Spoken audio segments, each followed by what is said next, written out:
Africa contributes just 3% of global emissions. Yet, we all know that it suffers some of the worst consequences. Africa is also a beacon of hope, filled with potential and a global example of what pro-climate and nature-positive development should look like. The countries of the Congo Basin are protecting vital rainforests and helping preserve the world's natural carbon sinks. This great continent is rich in the resources that can help not just Africa, but the entire world transition to a zero carbon and high growth future. Just 3 weeks before the United Nations Climate Summit COP28 hosted in Dubai, a company based in Zimbabwe and Dubai named Blue Carbon has entered into a Memorandum of Understanding (MOU) with Zimbabwe, outlining an arrangement that involves dedicating 20% of the Zimbabwe's landmass to carbon credit production. The agreement, which was announced in Harare on September 29, 2023, will grant Blue Carbon exclusive control over 7.5 million hectares of Zimbabwe's forest. Now listen to speech by the president of COP28 Sultan Ajeba and the African Climate Summit hosted in Kenya in September 2023, about 2 months before the COP28 summit in Dubai. Sultan Ajeba is an engineer, businessman and politician from the United Arab Emirates, UAE. Africa contributes just 3% of global emissions. Yet, we all know that it suffers some of the worst consequences. Droughts, floods, and failed harvests have exposed 1/5 of Africa's people to hunger, tripled the number of people displaced in the last 3 years, and is dragging down Africa's GDP growth by at least 5% every year. But there is also another narrative that unfortunately is overlooked and in a big way undermined and underestimated, that needs to get out there. And that is, Africa is also a beacon of hope, filled with potential and a global example of what pro-climate and nature-positive development should and must look like. Ethiopia's Green Legacy Initiative is enhancing food security and stimulating green jobs across the Horn of Africa. The countries of the Congo Basin are protecting vital rainforests and helping preserve the world's natural carbon sinks. Kenya is closing on its goal of 100% clean energy by 2030. And the number of sub-Saharan countries in Africa with significant installed solar power has grown 6 times in the last 5 years. This great continent is rich in the resources that can help not just Africa, but the entire world transition to a zero carbon and high growth future. That said, we first need to deal with some realities, and we must accept to come to terms with these facts. Almost half of Africa's population still have no access to electricity. Almost 1 billion people lack clean cooking fuels, and this energy gap will only increase as Africa's population grows. These basic energy needs must be met, and meeting them with low carbon, nature-positive solutions will meet Africa's development and climate goals at the same time.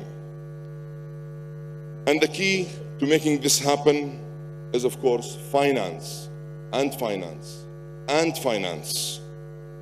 This finance must be made available. This must be made accessible. And this finance must be made affordable. According to the African Development Bank, $250 billion annually is required to meet Africa's climate finance needs. Africa only receives 12% of that amount. and less than 2% of that is going to adaptation. We can all agree that this is neither just or equitable. We must agree that it is a big missed opportunity. The World Bank estimates that every dollar spent on climate adaptation brings an average of $4 in benefits. It simply makes sense for Africa to get a fairer share of global climate finance.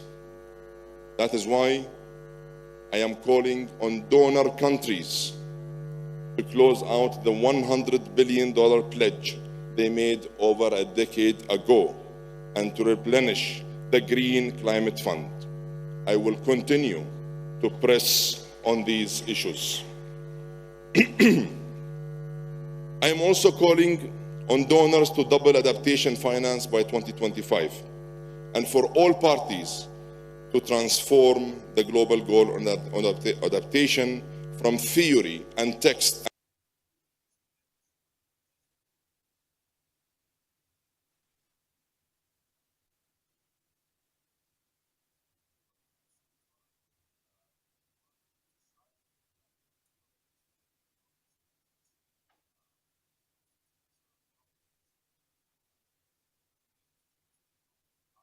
are exploring and experiencing. What was promised in Sharm el-Sheikh must be delivered in Dubai. We can no longer accept pledges and announcements without a clear roadmaps of implementation. Our financial architecture. In parallel, we must upgrade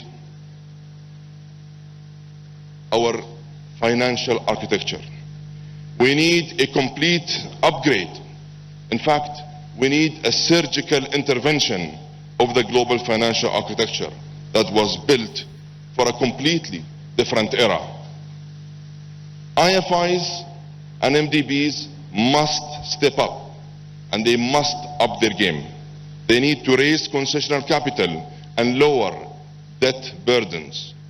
They need to attract and leverage private capital at a multiple, and the multilateral, public and private sectors need to mesh together and work as true partners to accelerate the delivery of practical solutions and real impactful projects on the ground.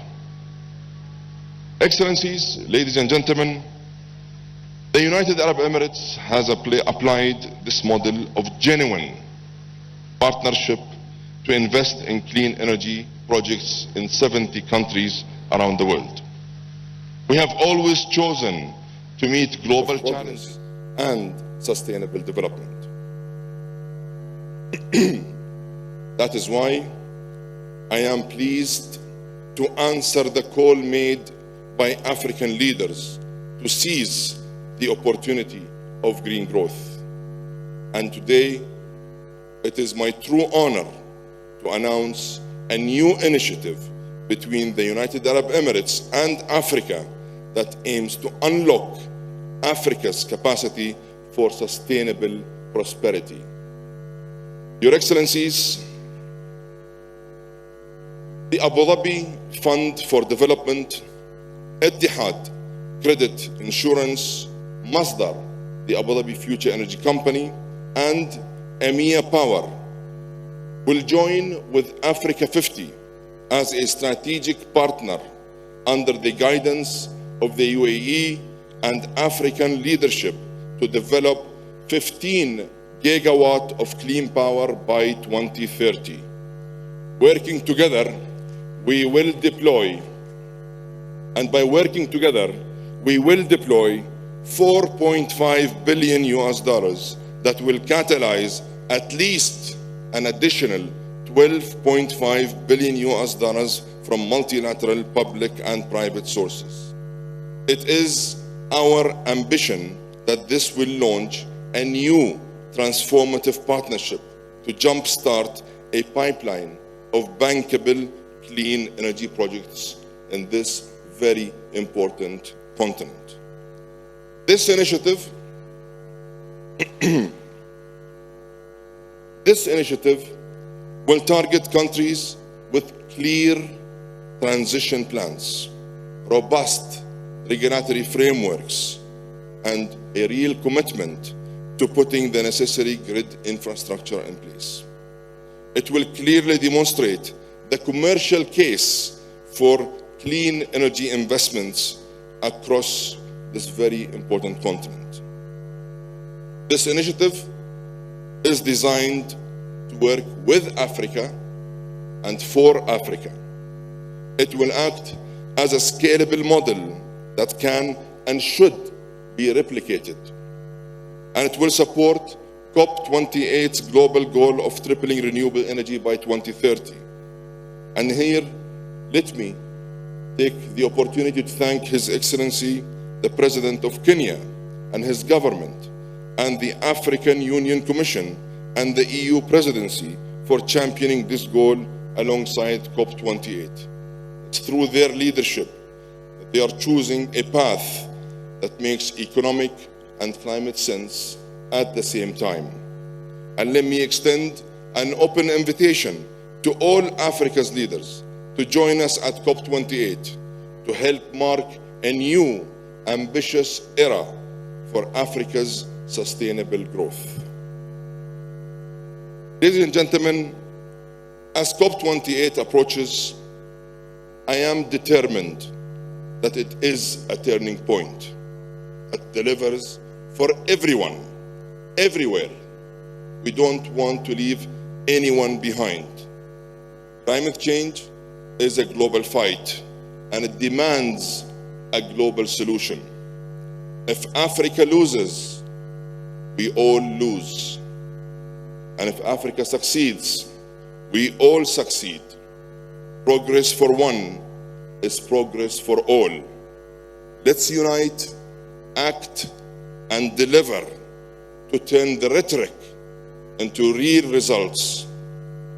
Let's turn pledges into tangible projects on the ground.